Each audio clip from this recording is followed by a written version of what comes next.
Welcome to the Keys to the Office podcast, where we empower Black women to take charge of their career paths and earn what they deserve. We understand the journey to success can be challenging, but we're here to provide the tools and the resources to really help you overcome any obstacles and reach your full potential. Each episode will bring you expert advice from HR professionals and industry leaders, as well as real-life stories from Black women who have succeeded in elevating their careers and income. So join us and let's unlock the doors to your dream job and the income you deserve.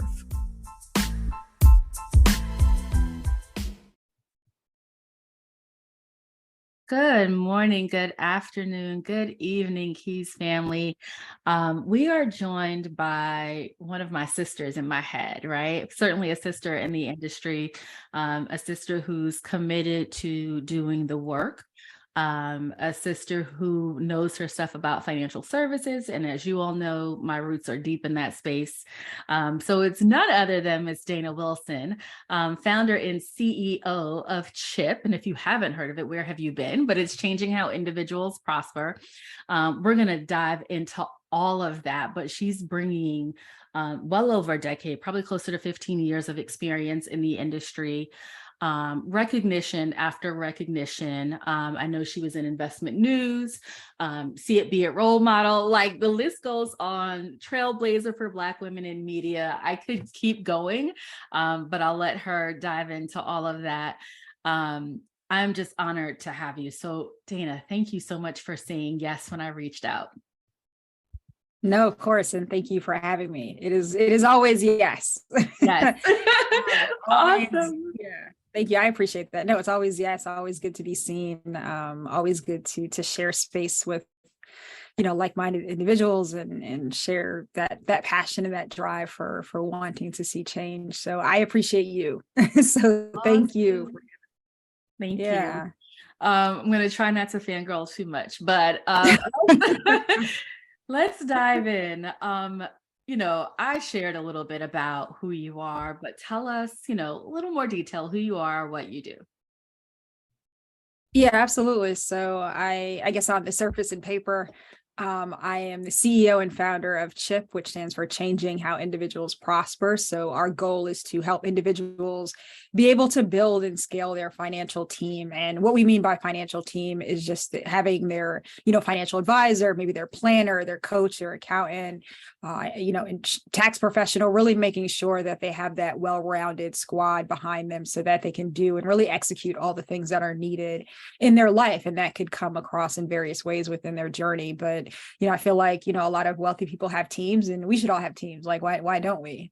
So ensuring that you have this space to build that, to scale that, to communicate in a safe space, and also drive a lot more inclusion within the financial industry. And then also externally with a lot of work that we're doing to ensure that people of color are seen and seen in a different light. And we're knocking down stereotypes. We do not believe that racial wealth gap is going to happen, rejecting all of those notions. Yeah. So, we're here to just kind of break all those barriers. But, that's really what I do in my heart. And of course, from a paper title perspective, but I feel like who I am is just someone who is just deeply passionate about change, not willing to really waver and be, as disruptive as I guess I've been coined in this industry for ensuring, unapologetically that those things happen. And the vision that I see and that I feel, and that I feel like a lot of other people see and feel too, comes to fruition, right? It's not just myself doing this and working on this work. And, there's been so many other people, but it just seems like it's time for real change. And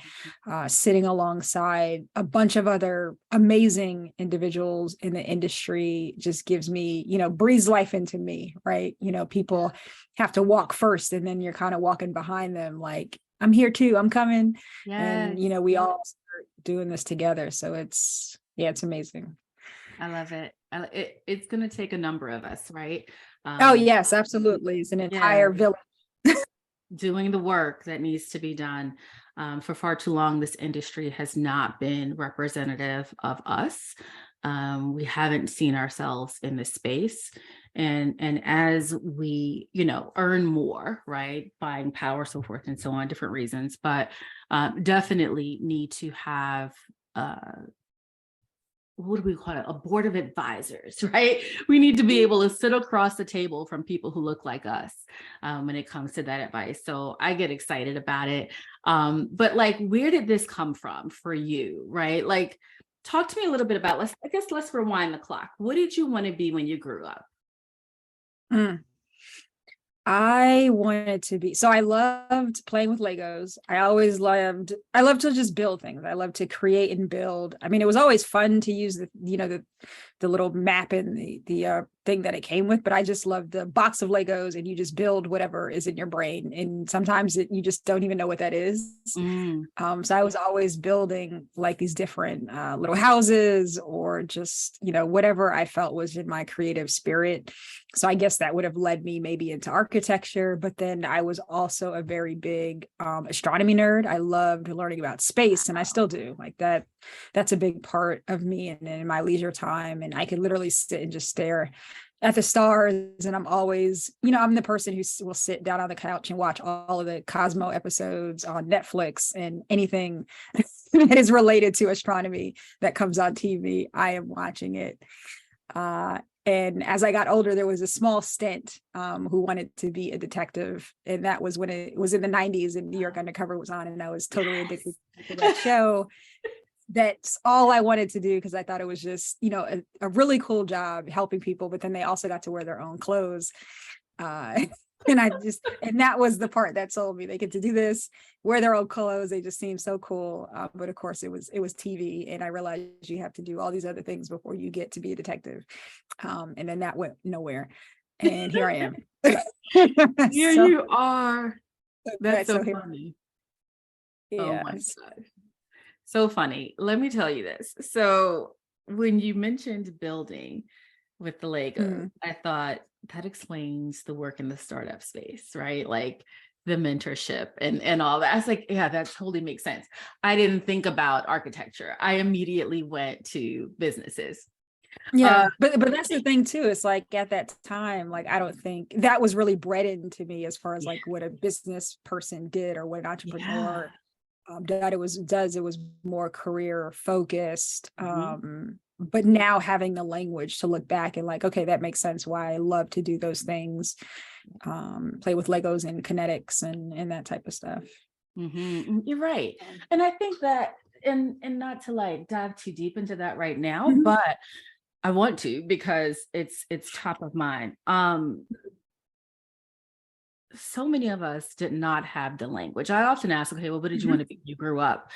And for me, that was a teacher or a social worker, right? Those were things I saw. The movie Claudine is one of my favorite movies in the whole world, still is to this day. And I remember the social worker coming in, and I was like, I want to be one of those social workers who comes in, but like, I get to do the good stuff, not this evil stuff that she like.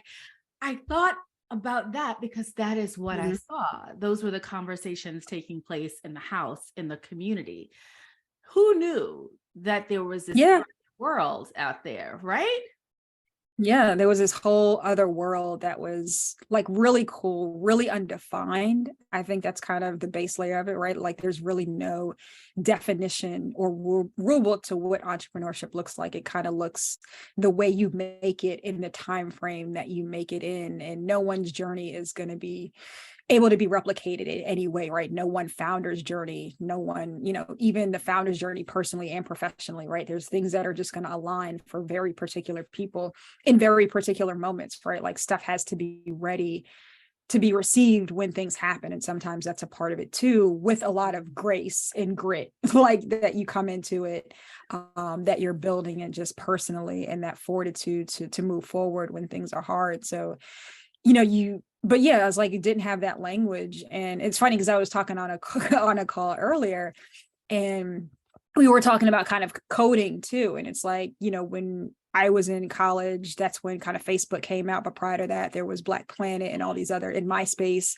where we were coding and building we were coding, we were building web pages, we were building websites, but the terminology wasn't there for a lot of us in that time, right? We were just making a website and having fun, but we were actually coding and doing this very particular thing that we could have explored more from a skill set perspective had we really understood what we were doing. So it's really interesting when you start to kind of think about that and stuff starts coming full circle. It's like, man, did I miss on something? Did I miss out on Thought a about skill that. set? Yeah, and I'm from the MySpace era. So I hadn't thought about. Well, you know what? If I rewind it back even more, I think of what computer class looked like when Mhm. I was a kid, right? Younger elementary school days, and the big ginormous Mhm. machine. And we were, I guess, right, in hindsight, coding because there was no other way to put to like that's Oh what we yeah. were learning, the foundation of it. The Um, foundation of DOS and all the wow, yeah, green screen and the floppy disk and Mavis yeah. Beaker just typing and we were doing we were at the baseline of really building, computers as they were. But I know that's super off topic, but it's just like, Yeah. really interesting to kind of see that we were at that foundational level doing those things. But again, like didn't have the language to put behind it to really propel us forward. Like, hey, this is a career path. You can lean into that. And now it's just, beautiful to see that, kids can come in and it's like they have that language, they have that growth, they have access to so much at their disposal and also entrepreneurship and building and growing. Yeah. They're walking out like, hey, I got this. And you're just like, okay, can you teach me? Right? It's just, Times have it's like, I don't changed. know how to do that. Yeah, I'm here it's for all of it. amazing. I'm here. Oh Yeah. yeah, definitely here for it. Yeah. They now have the language that we didn't have. And I think the future is so bright with all of that. You mentioned your days in college. So talk to us about your educational journey. What did that look like? What did you study in school? Besides, like for me, I studied astronomy for a second. So when you brought it up, I was like, wow, that was one of my focuses at one point. I loved astronomy, but I could Oh, not that's really cool. wake during astronomy Ah, class. Side story. that makes Yeah. that makes sense too. Yeah, if I'm not out like staring at the sky, it would have been hard for me to sit in class.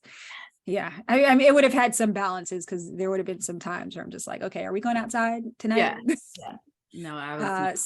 So for me in school, my undergraduate degree was in marketing, business administration, concentration in marketing. So again, like I was just always that creative type, wanted to just feel and touch things and understand and be able to know how words drove action. I was really big into, like, I was always the person in undergrad who wanted to create the PowerPoint. It was kind of like I would just take lead on that. You do this, but this is my thing right here. Yeah. This is what I'm going to do. And you just hand me whatever that is. So I always love to sit in that seat. I still like to sit in that seat and have to kind of pull myself out of that rabbit hole sometimes. But yeah, that's really what I like to do. So I thought that was my immediate path.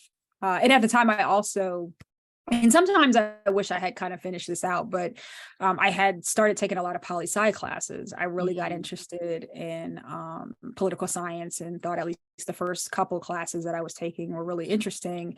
But then it got a little too much into law. And I just that was the barrier that kind of just pushed me away to focus on business. But it would have been nice to probably just do that minor. I think I was almost at it, but water under the bridge at this point. Yeah. Yeah. Yeah. So then what, right? So you go to school, you're focused on marketing and business. Fresh out of school, what did you do?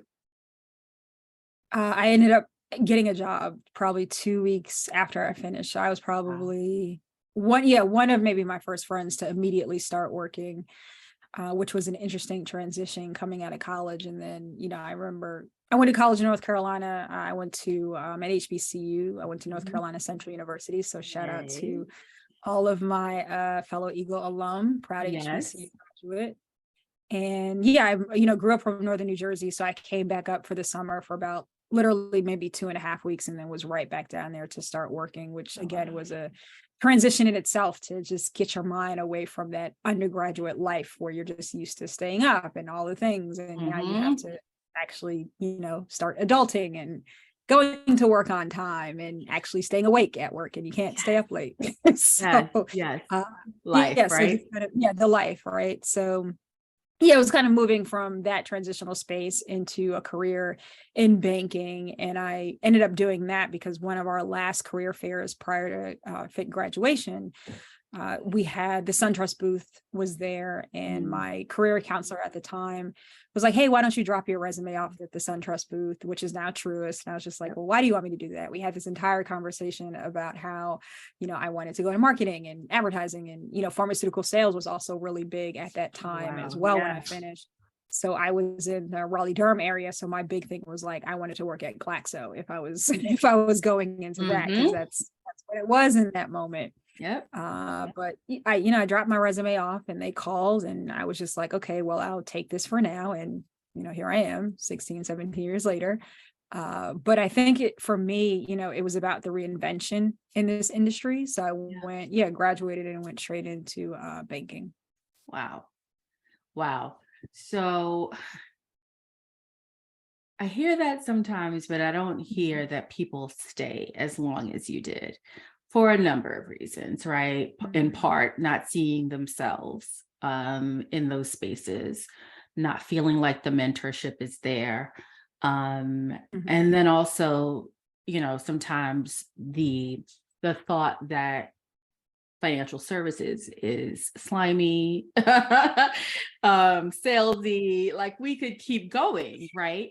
So I know how you got there. What Mhm. kept you in the industry for so many years?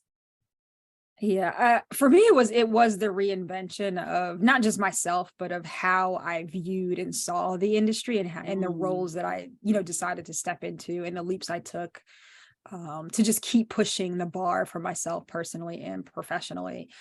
So had I stayed in banking, I think there'd be a much different conversation of where I probably would have ended up, and how that career path went. But I knew after a certain amount of time, like that's not where I wanted to hang my hat. Like I thought being in the bank was interesting, and I learned so many things and kind of rotated around a bit in a lot of different areas. But I lean more towards, hey, what are those people doing over in the corner? Like they keep coming in here mm, for things and asking me for stuff, and then they keep going, to these offices down the hall and working with yeah, clients, and all I hear are just millions of dollars being disposed of back there. And I want to know what's going on in that room. yeah, And that's kind of where there was just this constant curiosity for the industry. And I think as far as like mentorship, like, yeah, hands down, there's no doubt that we still have a diversity issue in the industry across a lot of different sectors.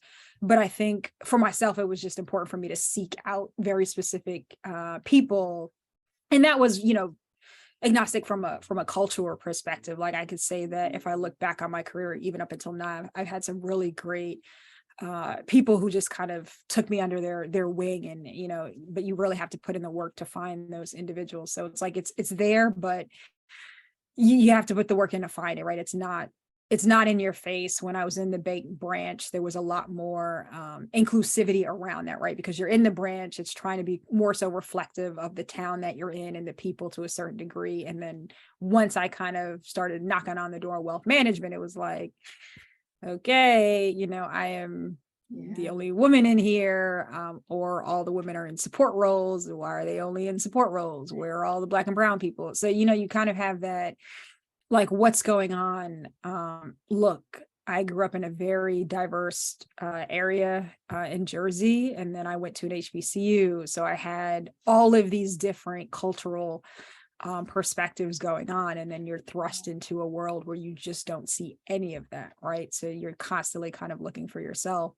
But the reason again I stayed in was because I did find my tribe along the way. I did find really great people, and again, it gave me the space to recreate myself. So going from banking into kind of a back office role at SunTrust and learning more about that side of things, mhm, and then going into insurance and helping someone build up a State Farm agency, which was that bite of entrepreneurship that I didn't know that I loved. And I think that's where more of the language came into, like, what is this thing that I'm feeling in this moment of craziness and chaos? And then also success and implementation and execution. And that's what that was. It was entrepreneurship. It was being on the ground level. It was being able to, have that same feeling of building and creating the same way I was able to do, I guess, as a kid with the Legos and the kinetics. And I, was able to get something from somewhat start to finish. So, those were the paths that I started to gravitate towards. And then just being reflective in moments where I felt like, okay, I hit this ceiling, right? And I need to sit here and understand what this feeling is, right? I'm having that feeling again where I need to do something different. And in those moments, I held it and I sat there and I processed it and then made decisions from there. Wow, it's interesting to hear the similarities in our stories. So my mom worked in financial services for a while, and probably most of my life, right? Because prior to that, she was in nursing, but most of my life until she retired.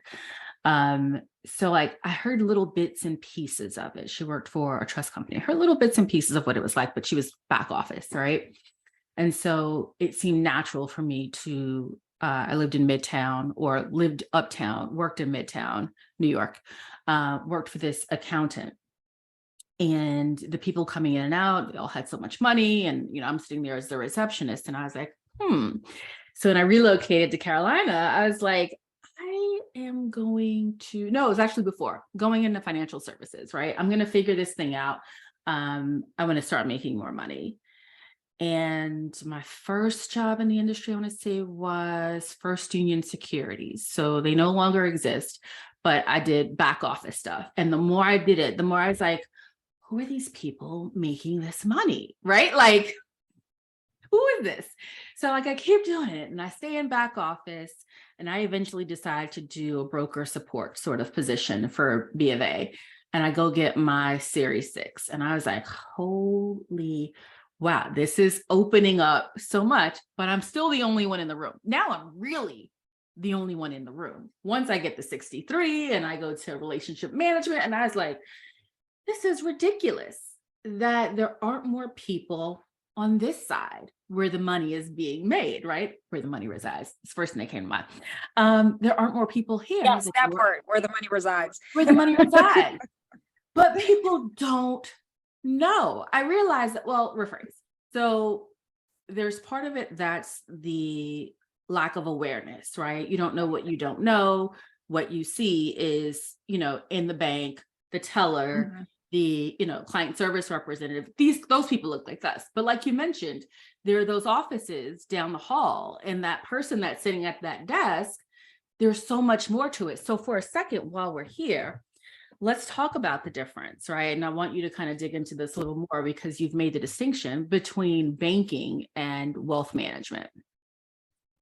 Yeah. I mean, when you're in the bank branch, there is a lot more intentionality to ensure that the branch itself is a lot more reflective of the community, right? And that is from the teller line, that's the branch manager, those are the loan officers, those tend to be more multicultural places because that's, when you need to think about a lot of our history as, Black and brown individuals, as Black people, we are, more of a cash type of people to some degree, like some of us. And that's kind of how we were raised, or they were savers and they put their money in one very specific thing, which was like, you make sure you have your 401k and you keep some cash on you and you make sure you might have $5 or $10 in your wallet just in case you need to stop for gas when you could afford, when $5 and $10 work for gas. The joke. Which I do remember, right? Like, which is the joke now.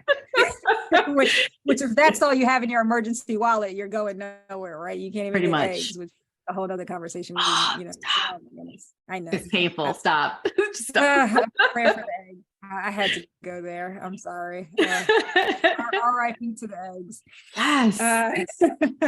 But yeah, right. So, in certain communities, and especially in a lot of our communities, we held on to cash or we had checks, and we were used to coming into the bank, and those who had their own businesses, they, had checks and they were coming into the banking side of things. And if you had your 401k, you were typically only utilizing that at work, right? It wasn't necessarily that you had someone at the bank branch that you were going in to talk to about your investments, unless you might be going in there to talk to them maybe about a mortgage, or maybe trying to get like a small business loan or something like that, right? So there was never that extra step of, wealth management and what that was, and all the details around being financially secure and financially set up outside of like that retirement thing, for some people that you had at work, right?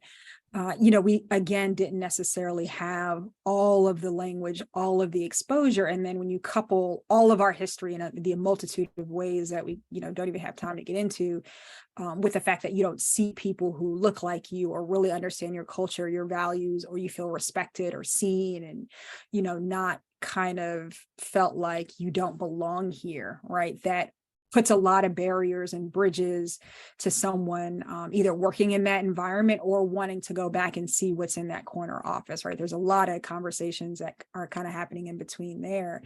But there is that bit of a delineation. And I think, now that, a lot of people are existing in this industry where we are just, we're tired. I mean, we've been tired, a lot of different things, but, where we're just tired of seeing I think the financial industry kind of be the last one to some degree to the table, right? We're seeing some slow transitions into other industries. And even within tech, like there's a lot of waves that are, going on and things that are popping up. But, financial services, we're all sitting in this boat together, trying to just pull it. And, it's nice that there are a multitude of just like platforms and services and organizations and individuals and everyone speaking together and working together and ensuring that, we're no longer just hoping and praying and talking, right? We are executing, we are implementing, we are building businesses, we are building platforms, we are doing the things and ensuring that there is execution, not just for the internal industry, but for externally, right? It's not always just about us as professionals. It's really about us being able to show up as consumers of financial services products, and knowing that all of this breadth that whomever is offering is for me. Like, this is for me. I can walk in here if I'm coming inside and I can sit down and talk with you and feel comfortable to have a conversation. I can come to your office. Now I can come to your Zoom office, right? There's so many different things that are making the industry a lot more accessible. And, us at Chip, hopefully being one of those happy mediums. But yeah, it's a balance. It's a difference. It was a difference, and we're still kind of getting there. But the good thing now is that there's a lot more people in the boat, and there's a lot more execution and implementation happening. Let me ask you this. I think of it, and I'm basing part of this on the fact that I've seen the comments and questions on social media, specifically when I post podcast interviews in this industry. So there are folks interested in it. They're not sure of where to start, right? When I think about the mentorship piece, and I think about how difficult it was back then, I guess words of advice to someone who's like, I want to learn more about this space, right? What do I do? How do I connect with someone? Who do I connect with? What does that look like? Yeah, absolutely. I mean, well, here we are at Chip. That's a lot of Here we shameless go. plug here. No, talk about it. For Chip, but that's ultimately a lot of what we're trying to do, right? So we want to make it easier for consumers to have those connections to those individuals, so they're just in the room. Like, a lot of time we just want people to be in the room, like be encouraged to have that conversation. If it's not a good fit from a personality perspective or whatever you're feeling, know that you can come back into the room and do it again, right? You don't just have to feel halted and stop there. You just need to, we just want to get people to show up and know that this is for you. This is literally for you, wherever you are. Someone can help you get to that next point. Or if you, are at that point where you're doing really well, you just kind of need, those second eyes or those second looks. And, there's someone for that too. And, from a content perspective, we have a big focus on visibility. I really believe that it's important to see and hear from particular people, diverse individuals in this industry that you've never really seen their faces before. That as far as I'm concerned, like everyone is amazing. They all should be famous. Like that is how much I believe in the power of not just those who are on our platform, but those who are also in other organizations who are doing amazing work and building amazing brands in this industry in their own right without Chip existing. But we want to be that place that is highlighting them even more so that the world knows how amazing and great they are too, right? So, it's about visually seeing them. We have, video content on our website. We're pushing even out more content throughout this year and as we continue to scale. But I think just as far as like where to start, Chip is a good place. There's also I'm trying to think of other, platforms that have content that you can kind of read or just review. Be careful about what you see on social media. I mean, I think, social media has done a good job of just invoking the conversation, but I think it's also kind of goes back to where the conversation is coming from. Who are those individuals that you're listening to? And more importantly, why, right? It kind of comes back to stuff like, why are you listening to them?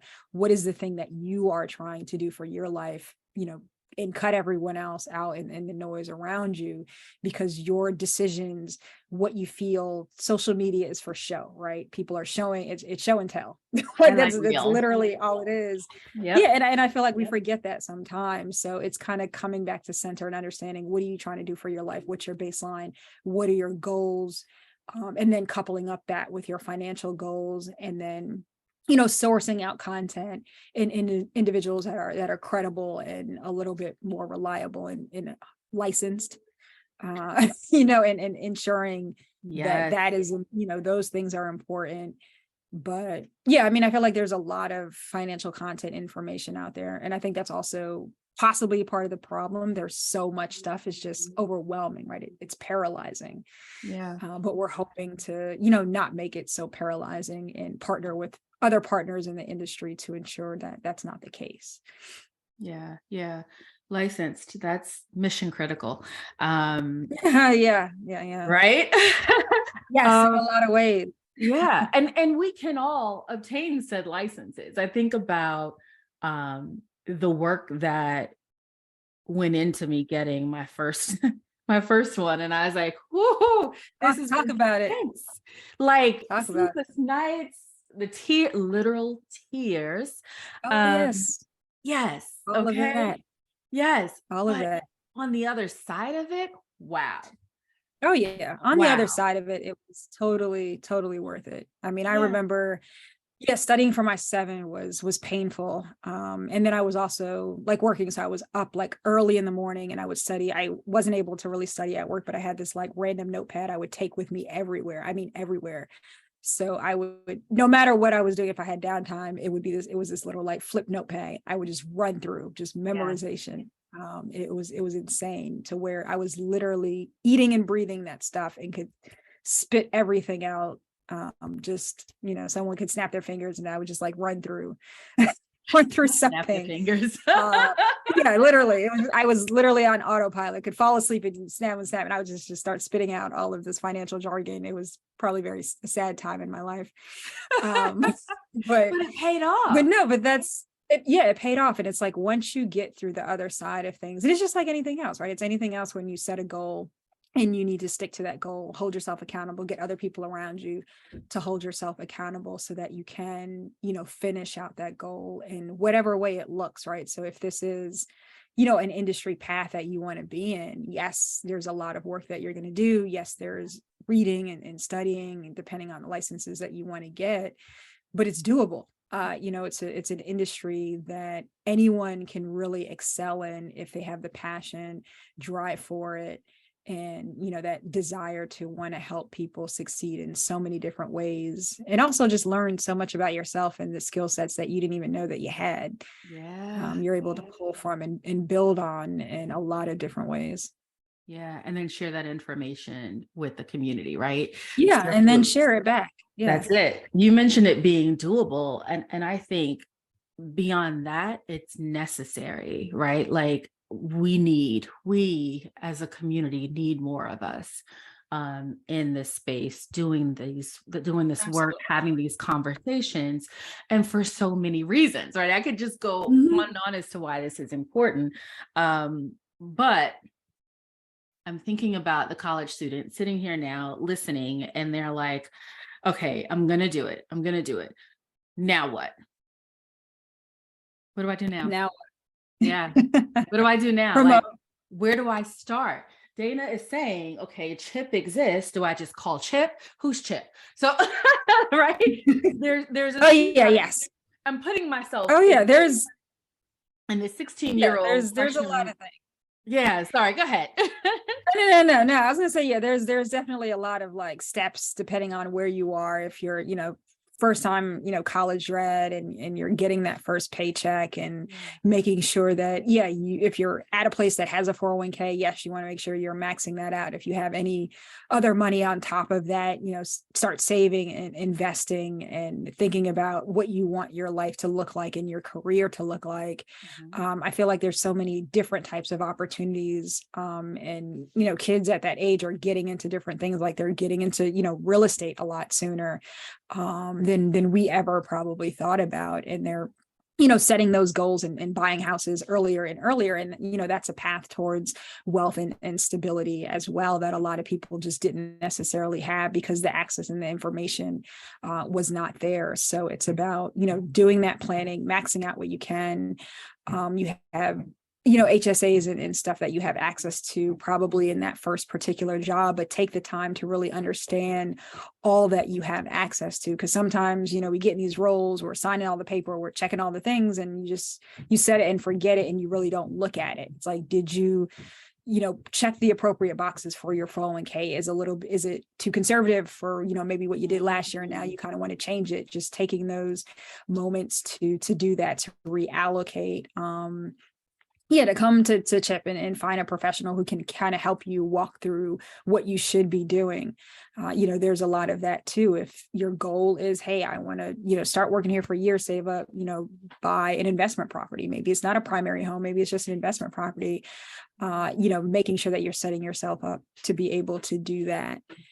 And, maximizing the full potential of your skill set, right? Like there's a lot to just start there. I don't believe that we are just one particular person in our one job. Like you have a plethora of other things that you're good at. So, what are the other things that you can maximize to drive in, revenue and return for yourself that aren't necessarily always aligned with what you show up and do from a, quote unquote 9-to-5 basis, right? Where else do you find passion and joy, and how can you put that in and package it together into a business and earn revenue and possibly write off the house that you want to buy, or, all these other things that you can do, right? There's a lot of stuff, but again, there's also a lot of information, and there's people out there who are willing to help guide you through this. But the fact that we're starting to have these conversations earlier and earlier, and makes a big difference. And again, like this full circle of racial wealth gap that, again, I refuse to believe is going to continue to deepen, right? We're here because we refuse to let that grow any larger. Yeah. I hope the family has been taking notes. I hope the community has been taking notes, because this is all so good, so many gems. And sometimes I'm like, gosh, I need to find another word. But truly, so much insight, so much knowledge, so much wisdom. There we go. All the other words was shared today. I appreciate you. It's been a journey. Yeah. I'm like, we have the language now, right? We have the language. That's and it. we're using the language. That's the most important thing. It's like, now we have the language, and now we know who we are, and we're executing on that language, right? Because it's one thing to have it and then never use it, but now we have it and we're using it. And if you don't have it, there are people who can help you use it and execute it, right? So that's really where we are, what we're about. And that's just, who I am and what I want to put in this world. This is so awesome. All right, there I go. Oh, cheeks. All right, let's put a bow on it. So much was shared, right? If we think of the one major key to the office, let's say, being in financial services, what's that one major key to success you could share with a college student today who's like, I'm ready. Dana's got me excited, thinking about being, I don't know, in wealth management, whatever that is, right? They're still trying to figure it out. what's that one major key you'd say they need to start thinking about today? This is going to seem really simplistic and possibly corny, but it's believing in yourself. Ooh. Uh, that's, yeah, I mean, you know, ultimately it's like when I think through all of the things and all of the hardships, successes, this journey that I've had personally, professionally, and all the things, it really just kind of comes back to self, right? There is no journey, there is no success, there is no anything that you're going to do, no matter what industry it is, without having that belief in being able to accomplish that thing, right? People will pour into you and tell you how great you are and all the things that you can do, but you truly have to believe that, and be confident in standing on that, because, you know, this industry, yeah, it's tough. It's hard. It's hard to be inside a wirehouse or a traditional bank and build your advisory practice. It's even tougher when you're independent, and you have nothing to necessarily stand on and you're building from scratch. And like in both of those moments, no matter where you are, you're going to need to stand on that belief, that you have to feel encouraged and empowered when you feel like you can't, when you have to call those clients and they're all telling you no, and you got no yeses for a day, for a week, for, you know, maybe it's a month, right? And then you make that last call because you're just like, I can do this, and you get that yes, right? And everything else does not matter except for that one yes that you get. So you have to have that unwavering, you know, belief in yourself. And I say that, and I also will say at the same time that it's going to come over time, and it's also not going to be fun. And even in the moment where you have high belief, you're going to question it, right? You're going to continue to question it. So that's going to happen too. And that's okay. But as long as you can keep it as high as you can, even in those moments, you will be amazing and so fulfilled, in this work, because it's not only the work that you're producing and you're doing while you might be at your job, it's also the work of just being fully financially knowledgeable, to your point earlier, of being able to bring it back home to your community, bring it back home, to your family, right? And be able to say, hey, let's sit and talk so I can, you know, I know about all these things that you need to have. Let me make sure you have them. You know, your friend groups, we all got these group me groups and group texts, and you can say, hey, like, do you have this? Or, you know, me, my friends, even at this point, when they're out doing really amazing things, like, it's just like, hey, did you wrap that up in something? Are they paying you for that? Are they, you know, we're all checking in from like a celebratory, and then we're like, okay, we want to make sure you're doing XYZ from your brain and your skill set. So being able to just do that and, you know, surround yourself, I feel like that was kind of a full loaded response, but No, that was good. Okay.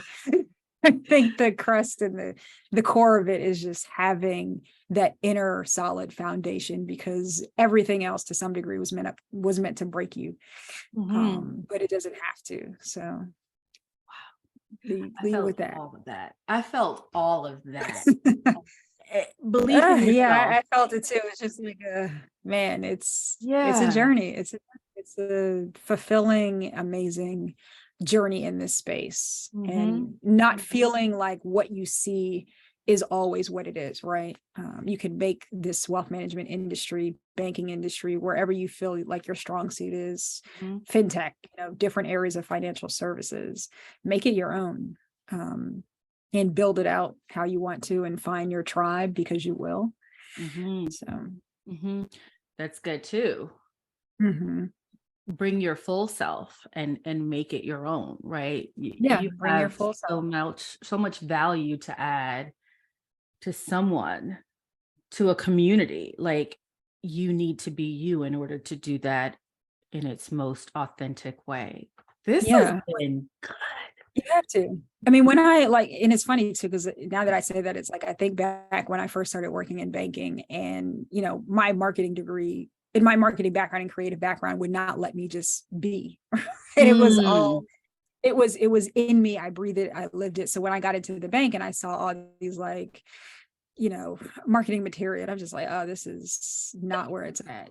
Yeah, I was literally on the computer, like, recreating stuff for the bank. So I started doing, like, we had our, like, you know, stuff that we had to have that was assigned from corporate and things we had to put up. But around the branch, you know, I was designing, you know, like really cute sayings and things. So I brought myself, and that's all I knew how to do. And in those even small moments where I would have like things that I wrote up and put up around the bank and see it kind of working and bringing a different, flavor to what I wanted to see. Mhm.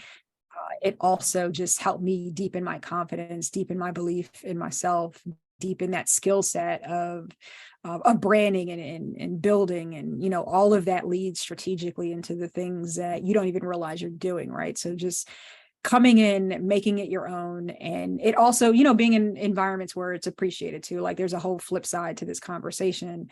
And when you don't see that, that definitely makes things a lot harder.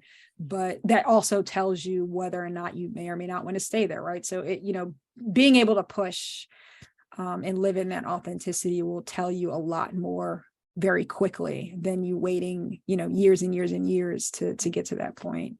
But again, it's a work in progress. You bring up a good point, and I keep saying I'm going to wrap up, but then I promise it's it. But no, I know. I mean, that's a whole nother podcast episode, so I don't even want to open it. That's like talking about eggs. So I'm gonna just put that back in the canister and just leave it alone. I'm sorry, I did it again. I'm really upset.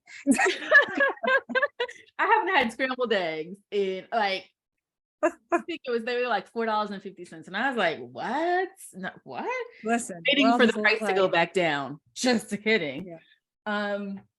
Yeah, just because this one organization isn't for you and you don't see yourself there and you don't feel like you're invited and welcomed, doesn't mean the industry isn't for you, right? Yeah, because there are organizations and spaces that are ready and can't wait for you and your personality and your gifts and your passion. I could keep going on and on. See, like, oh yeah, there's places, there are spaces and places. And, a lot of people that I work with from a partnership perspective that I know in the industry, they are making space, and they, there's a lot of change going on in so many different areas. I mean, even if your background is not in finance, right? You don't have to be an analytical person and understand finance to the core to jump into this industry. You can be a career changer.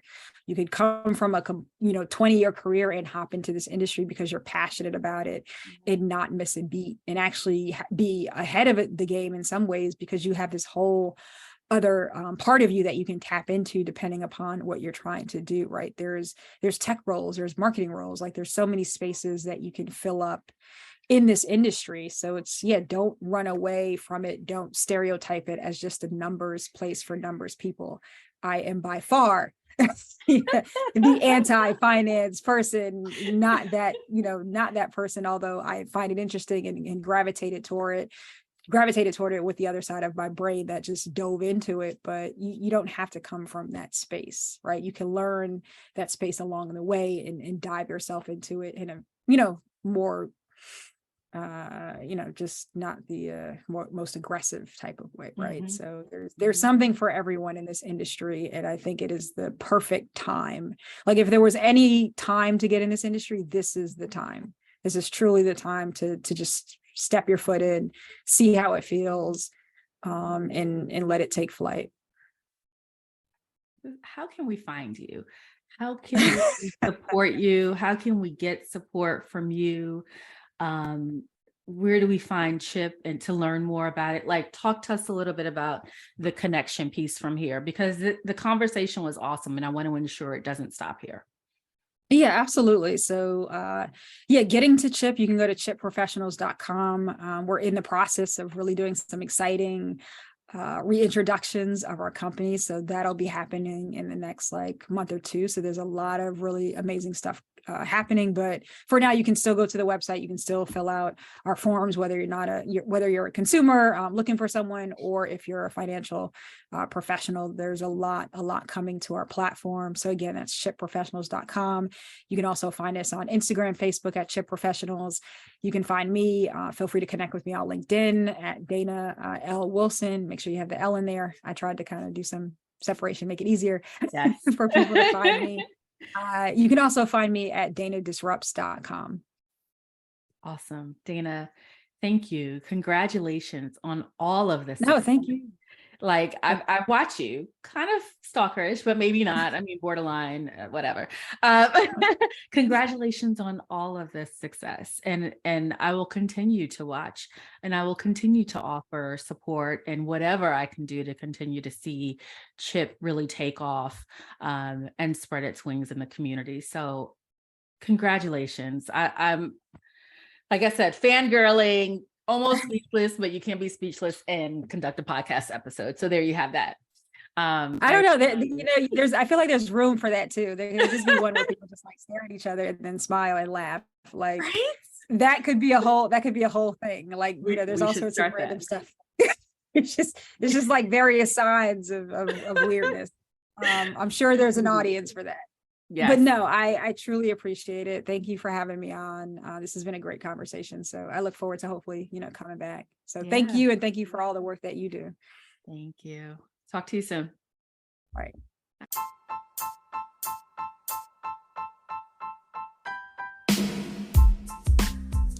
Thank you so much for tuning in to the Keys to the Office podcast. We hope you found today's episode informative and empowering. Remember, earning what you deserve is within reach with the right tools and resources. Don't forget to check out our website for additional information as well as some coaching opportunities. Also, join us for the next episode as we continue to empower Black women to take control of their careers and reach their full earning potential. Thanks again for listening, and we'll see you in the next episode.